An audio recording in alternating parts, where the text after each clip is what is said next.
Una negociación es una forma de comunicación interpersonal. Los procesos de comunicación verbales y no verbales son fundamentales para lograr las metas de una negociación y resolver conflictos. ¿Qué se comunica durante la negociación? Esta labor adopta varias formas. Investigadores han demostrado que encontraron más del 70% de las tácticas verbales que utilizan los compradores y vendedores durante la negociación fue integradora y tuvieron que comportarse de manera recíproca. Categorías de comunicación que ocurren durante una negociación: ofertas, contraofertas y motivos. Entre las comunicaciones más importantes en una negociación están las que presentan las ofertas y las contraofertas. Los negociadores tienen preferencias definidas y exhiben una conducta racional al actuar de acuerdo con esas preferencias. Una estructura comunicativa para una negociación se basa en las suposiciones que: 1. La comunicación de ofertas es un proceso dinámico, es decir, las ofertas cambian con el tiempo. 2. El proceso de ofrecer es interactivo. Los negociadores influyen entre sí. Y 3. Diversos factores internos y externos, como limitaciones de tiempo, normas de reciprocidad y opciones. Información de las opciones. La comunicación en una negociación no se limita al intercambio de ofertas y contraofertas. Otro aspecto importante estudiado es cómo influye en el proceso de negociación compartir información con la otra parte. Por ejemplo, ¿tener una mejor alternativa para un acuerdo negociado es suficiente para dar a un negociador una ventaja sobre la otra parte? ¿Debemos comunicar nuestra alternativa para un acuerdo negociado a la otra persona? La investigación sugiere que una alternativa para un acuerdo negociado cambia varias veces durante una negociación. En el punto número 3 tenemos la información de resultados. La investigadora Leigh Thompson y colaboradores examinaron los efectos de compartir diferentes tipos de información en las evaluaciones de éxito de los negociadores, forma en que los ganadores y perdedores evaluaban los resultados de su negociación. Con los resultados se dieron cuenta que tanto ganadores como perdedores evaluaron sus resultados de la misma manera, cuando no sabían que tan bien o mal lo había hecho la contraparte. Al final de la investigación, se sugiere que los negociadores deben tener cautela acerca de compartir con la otra parte sus resultados e incluso sus reacciones positivas por los mismos, sobre todo si en el futuro van a negociar otra vez con esa parte. En el punto número 4 tenemos las razones sociales. Otro tipo de comunicación durante una negociación consiste en las razones sociales con que los negociadores explican las cosas a la otra parte, sobre todo cuando necesitan justificar malas noticias. Existen 3 tipos de explicaciones. Número 1. Las explicaciones de las circunstancias atenuantes, donde los negociadores sugieren que solo pudieran adoptar las posiciones que tenían. Número 2. Las explicaciones de las circunstancias de exoneración, con que los negociadores explican sus posiciones desde una perspectiva más amplia y sugieren que, aunque su posición actual puede parecer negativa, se deriva de motivos positivos, por ejemplo, un error de buena fe. Y la número 3. Las explicaciones de relimitación, donde los resultados se explican al cambiar el contexto, por ejemplo, una molestia a corto plazo por una ganancia a largo plazo. En el punto número 5 tenemos la comunicación acerca de los procesos. Es más probable que obtengan mejores resultados los negociadores que emplean varias explicaciones, y los efectos negativos de los resultados deficientes se aligeran al explicarlos. Es claro que cierta comunicación acerca del proceso no es solo útil, sino importante. Y surgen 2 preguntas. La primera, ¿los negociadores son conscientes o adaptativos? Los negociadores eficientes son capaces de adaptar su estilo y estrategia a situaciones particulares de negociación. Sin embargo, aunque esto puede ser una buena idea, la investigación indica que cuando se trata de patrones de comunicación, es más probable que los negociadores sean consistentes en sus estrategias en vez de cambiar su enfoque. Muchos negociadores prefieren quedarse en terreno conocido en vez de aventurarse por la senda de la improvisación. Y la segunda pregunta es, ¿importa lo que se dice al principio de la negociación? Los investigadores observan que los patrones de comunicación durante los primeros 5 minutos tienen un gran impacto en los acuerdos negociados, a los que las partes llegan al final. El tono de la conversación durante esos primeros minutos sí importa. Recibir demasiada información durante la negociación puede ser nocivo para los negociadores. Suele conocerse como efecto de que la información es debilidad. Tener más no traduce en mejores resultados y la cantidad de información intercambiada no mejora las percepciones de las partes. El modo en que se comunican es tan importante como lo que tienen que decir. Existen 3 aspectos relacionados con el cómo de la comunicación. Características del lenguaje. En una negociación el lenguaje funciona en 2 niveles, el nivel lógico para las propuestas u ofertas y el nivel pragmático, semántica, sintaxis y estilo. En una negociación parece depender de la capacidad del emisor para codificar las ideas adecuadamente, al igual que la capacidad del receptor para comprender y decodificar el mensaje transmitido. Se identifican 5 dimensiones lingüísticas de la amenaza. Los negociadores manifiestan palabras positivas cuando hablan de sus propias posiciones, como generoso, y palabras negativas cuando se refieren a la otra parte, como rígido. Es una medida para transmitir inmediatez u urgencia, ya sea alta a comprometer o motivar a la parte, o baja para crear sentimientos de distancia e indiferencia. La alta intensidad que transmite sentimientos fuertes al receptor, como en declaraciones de afirmación o frecuente malas palabras, y la baja intensidad transmite sentimientos débiles. Es el dominio de un vocabulario amplio y rico, donde los altos grados de diversidad léxica denotan comodidad y competencia, y los bajos transmiten incomodidad o ansiedad. El alto poder se denota por el dominio verbal, claridad y firmeza de la expresión y la confianza en sí mismo, y el bajo se denota por faltas verbales, vacilaciones o cortesías. La negociación, o también conocida como conductas circunstanciales, son esenciales para poder permitir que la otra parte comprenda que estamos siendo escuchados y que su mensaje está siendo bien recibido. Dentro de la negociación existen 3 conductas circunstanciales esenciales para poder llevar a cabo. Una de ellas es la del contacto visual. Las personas deshonestas no son capaces de mirar a los ojos.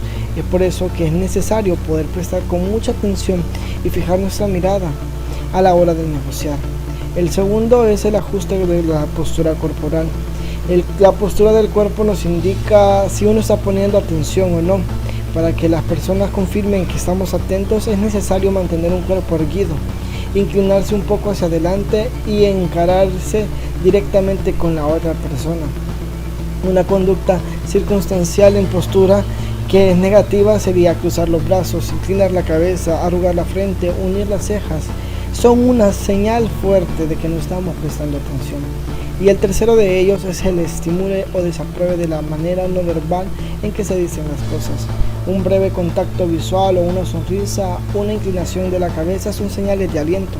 Asimismo, el fruncimiento del ceño, mover la cabeza a un lado o tomarse el pecho con dolor fingido señalan la desaprobación hacia el mensaje del otro. La comunicación no verbal, cuando se emplea bien, ayuda a que los negociadores puedan obtener mejores resultados por medio de una coordinación mutua. Elección de un canal de comunicación. Siempre que pensamos en negociación nos imaginamos a 2 personas sentadas en una mesa de diálogo para poder llegar a un acuerdo. Generalmente la mayoría de negociaciones no suele darse de esta manera. La realidad es que las personas negocian a través de diversos medios de comunicación, por medio de un teléfono, por un escrito y cada vez más mediante canales como un correo electrónico, mensajes instantáneos y sistemas de teleconferencia. El uso de las tecnologías de la información por medios conectados en redes para negociar suele denominar negociación virtual y a veces también e-negotiations. Para este tipo de medios de negociación generalmente no se utiliza el lenguaje corporal, por lo cual las personas tienden a utilizar emojis o emoticones, generalmente siempre la cara sonriente, mostrando una actitud de respeto y bastante profesionalidad al hacerlo. Las negociaciones hechas por medio de correo electrónico carecen de chismorreo, entendiéndose este como el conjunto de conversaciones ajenas al asunto de la negociación, pero que al final resultan ser una pieza fundamental en las negociaciones porque sirven para generar confianza y armonía entre las partes y por ende se obtienen mejores resultados. Aparte de la negociación por medio de correo electrónico, también existe la realizada a través de la mensajería instantánea, y esta es mucho más rápida que la anterior. Existen 10 reglas principales para la negociación virtual. Número 1. Se debe tomar una medida para crear una relación en persona antes de que inicie la negociación. Número 2.